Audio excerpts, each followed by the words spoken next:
Okay guys, in today's video I'm going to be going over some more grounded tips and tricks for you guys. If you want to have a look at combat or more tips and tricks, I will leave a card or chuck the videos down in the description. But if you guys find any tips that you found useful that you didn't know before, make sure to like and subscribe, and let's get into the video. Starting off with tip number 1, if you didn't know eelgrass strands to make the guild tube, you need a pebbler dagger, but actually you don't. So if you come to this part on the map over here, right next to the pagoda, on this lily pad, and you have a tier 1 axe, you can actually cut down some eelgrass strands without needing a pebbler dagger. Just like that, we got eelgrass strands. If we play this correctly, we can just jump and keep hitting it and get our eelgrass strands. And now we have enough to make the guild tube, and now it'll be a lot easier for us to farm stuff in the underwater area. One really useful tip for very early game players that I don't see a lot of people in the grounding community talking about is using pollen to your advantage. Pollen is a one-use item when you huck it, and if you stick an enemy, it actually slows them down by a substantial amount. So if you're getting chased by a wolf spider or something, and you can throw and have pretty good aim, you can throw pollen at it and it will stop chasing you because it'll be super slow. I have got no speed mutations active on me, and we're going to go ahead and aggro this wolf spider, and we're going to try and attack it to run away. Now if we start running away, we have no speed buffs. It's just going to chase us forever and ever, and then unless we hide somewhere under a tree, it's going to keep attacking us, and there's going to be no way we will be able to run away from it.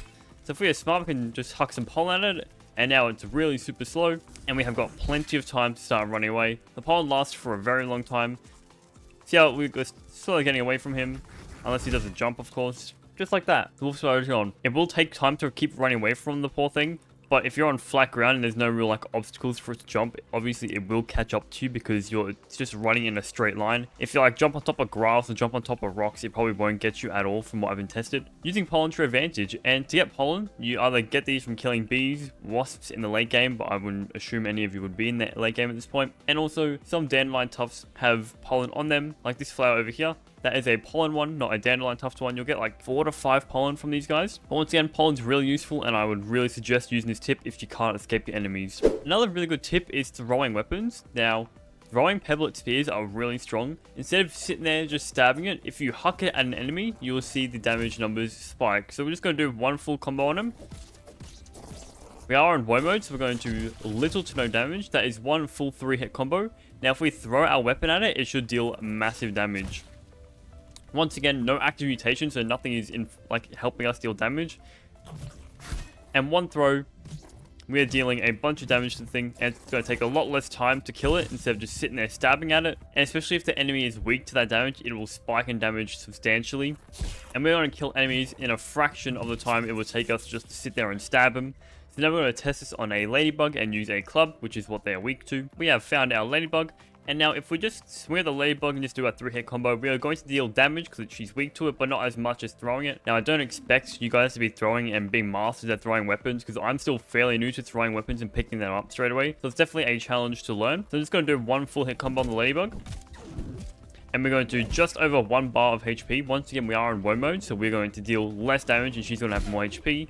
Now we're going to start throwing the club, and you will see with one throw, we deal a single combo in a single throw, if that makes any sense at all. It should take another 2 throws and she should be down with just a sliver of HP left. Throwing weapons is definitely very efficient if you want to kill things fast. And now the next tip I have for you today is actually harvestables have a hidden health bar, if that makes any sense. We're going to break this acorn with their tier 1 insect hammer, and it is going to take 2 hits. And now we're going to use our maxed out insect hammer and break an acorn again, and only hit it once and it should break.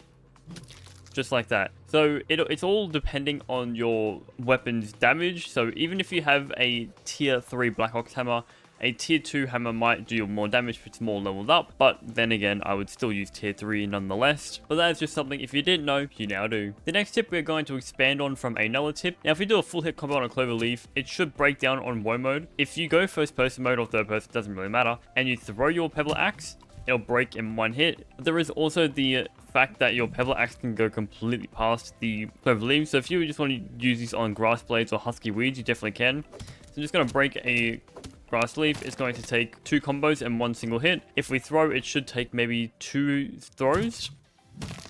Just like that, 2 throws and the grass is coming down. And also mutations such as Grassmaster or Rock Cracker will increase it, so if you have Grassmaster equipped and throw it once, it'll break instantly. Now the next tip I have for you is just a generic, what should I upgrade my weapons down which elemental path? Now this is my opinion. I've seen this comment pick up recently in a lot of my videos, so I thought I might as well chuck it here in this video. Now what I like to go for with my stabbing weapons is Fresh, because Fresh is going to be really good against the Manta boss fight. It can be really good against the infected Broodmother. It's really good against infected creatures, fire ants, and a bunch of other creatures. I like going ahead and using my spears, especially the Rusty Spear, down the Fresh path. Now with the Termite Axe, I always love going Termite Axe down the Spicy path, because the Termite Axe is going to be really good against killing spiders. This is pretty much the Spider Destroyer here, besides the Black Widow, obviously. This is really good against the Hedge Broodmother, even though she is getting a 50% damage resist from the chopping damage. But all Beaver Spiders, Wolf Spiders, this thing is going to destroy them. When it comes to salty damage, I like doing the Widow Dagger. The only reason because it's really good against the Wasp Queen boss fight, because having bleed and poison is really helpful, especially in the Wasp Queen boss fight.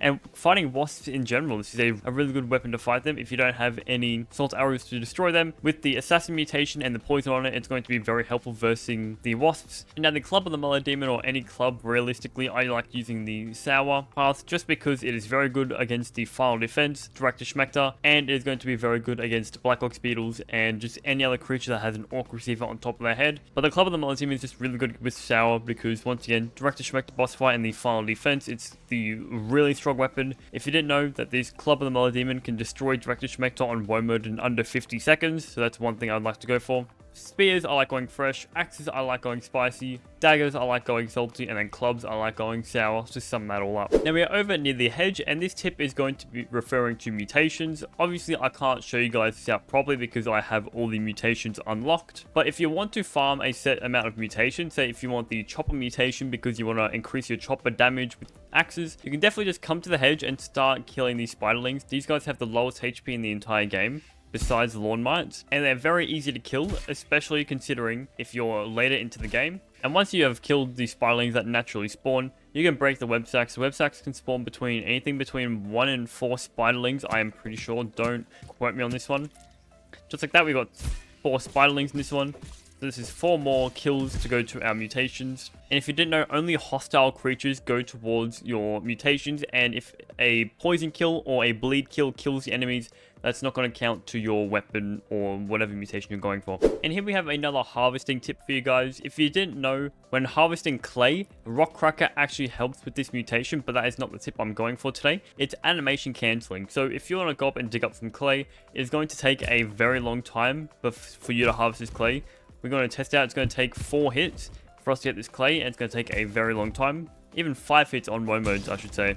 But if we animation cancel, what I mean by animation cancel is the second we strike the clay, we're going to block and we're going to hit again, because if you didn't know, I'm attacking and it's taking a very long time. If I attack and then block, I can just keep swinging very quickly. So we're just going to do this against the clay. So you're going to go hit, block, and we are farming very quickly. You can also use this when it comes to rocks and stuff. And just like that, we've got our clay. It is much faster than us just sitting here and attacking the clay just like this. It also works underwater. You can also do this with hammers when breaking upgrade materials and rocks. And now next up, we're going to go over how to get 5 free milk molars. I say free, but you're going to need the Termite Axe and a tier 2 hammer to break the milk molars. So we are here in the upper yard. We're going to find this milk molar cap just here on the map, just next to this little puddle of water. We're going to go inside of it, and there's going to be some dead roots that we need to chop down with our tier 3 axe. And now I'm just going to go over and we're going to go ahead and get 5 milk molars. We can get a busting tool as an insect hammer to break these guys, and that is a very quick way to get 5 free milk molars. And next up, this is more of a late game / mid game. We are once again in the upper yard near the fire ant nest, and the fire ant nest has the best materials for upgrades in the entire game. If you see down here, I've got creatures turned off, so creatures will not attack me in this world, and we have got a bunch of Supreme Quartzite here, and this is just the beginning for the Quartzite. We've got Sturdy, Supreme, and Brutal Quartzite in this one little gap here. And now if we go further down into their cave, we're going to stumble upon a bunch of marble. So if you guys like upgrading your armor pieces, there's a bunch of marble in this cave. And also there are more Sturdy Quartzite in their cave and Supreme Quartzite. And if you didn't think that was enough, if you have a tier 2 axe, you can chop down these dead roots here, and you can get yourself even more Supreme and even more Sturdy Quartzite, a bunch in here. So this is probably the best way to upgrade all of your weapons in the entire game. Once again, these do not respawn. Now for the next tip I have for you today is for you guys who like farming up gold cards or you're trying to get 100% in the game. When using moth emitters and moth emitter raids to farm for gold cards, the best location is over here at the Gyromatic for the mixers. The reason why is because the enemies keep attacking the mixer modules even if they are fully broken. So you've gone ahead and started a moth emitter raid with spider parts and wasp parts. Now, it just really depends on where you put the waft emitter as well. If you put it right next to the mixer, they might break. You can definitely put boxes around the waft emitter, but you don't really need to. Here we have a wasp, and now he's going to start attacking the mixer module because they are dumb and they don't know what to attack. And now he is going to infinitely attack this even though it is going to break. As you can see here, the bug is very stupid and they are just going to continually attack the mixer module unless you attack them, then they get aggro onto you. So this is one very helpful tip for the players who are looking to get the gold cards. Now another really handy tip is for those players who are in the sandbox or farming up charcoal chunks and they have the sizzle meter. Obviously having the fresh defense mutation is going to help you out a lot, and the antlion gear. But if you didn't know, if you use mint shards, they actually give you the cool off effect. So what that does is when you eat a mint, it's going to reduce your sizzle meter by 20%. So once we get sizzled, before we actually start sizzling, we can eat these mint shards to go ahead and stop our sizzle bar from going up. Once we hit the sizzle bar fully, when we start taking damage, eating mint shards is not going to save you. So just going to test this out real quick. Obviously I'm not going to go too close because then I will die because I'm not wearing the adequate gear. But our sizzle meter is starting to go up. If we eat a mint shard, you'll see our sizzle bar is starting to go down quite a bit. We are in the tipped over barbecue area, so the sizzle damage is going to be very drastic. But as you can see down the bottom left, we have that little symbol going off. That shows us that our sizzle bar is going down. Now, the next tip I have for you today, guys, is when it comes to buried treasure. Buried treasure has a set location, and I'm going to show you some of the locations that I found in the upper yard inside the trenches over here. So right here, even without the shimmer, there is buried treasure right here.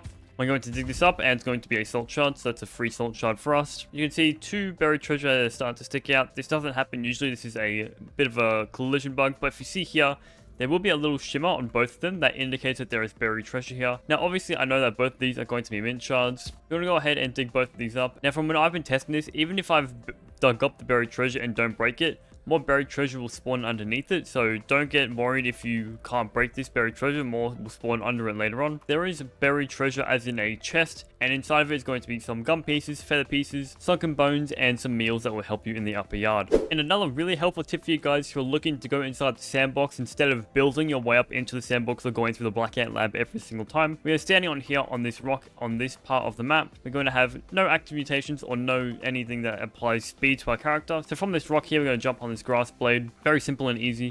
Then we're going to jump ahead on this grass blade here, and we're going to jump inside these three grass blades right here. Our character will bug out a little bit, so we're just going to go ahead and find a way to jump.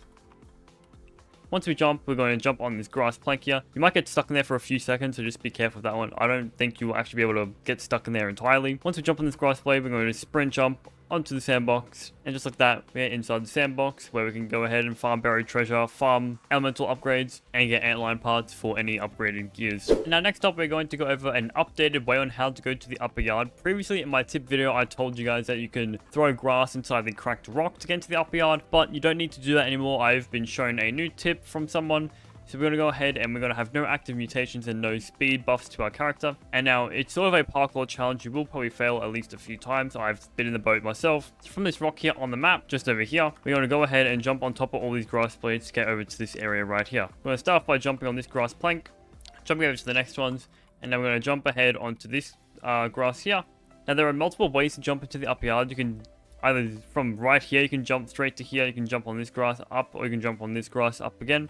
What I like to do is just drop down and go ahead and jump on top of this grass and just jump like that. But if you would like to be quick and efficient, you can just jump onto this grass here and just jump straight over very quickly. Obviously, there is a risk of falling. And now to expand on this, if you didn't know, you can actually go further into the upper yard without needing any sizzle gear. And just by doing that is just by running across onto this grill and you'll be completely fine. As you can see here, I do this in my speed runs if you guys didn't know. And just like that, we've made it into the upper yard and the whole yard is now free and we didn't need any materials. We can do this right off the bat of the start of the game.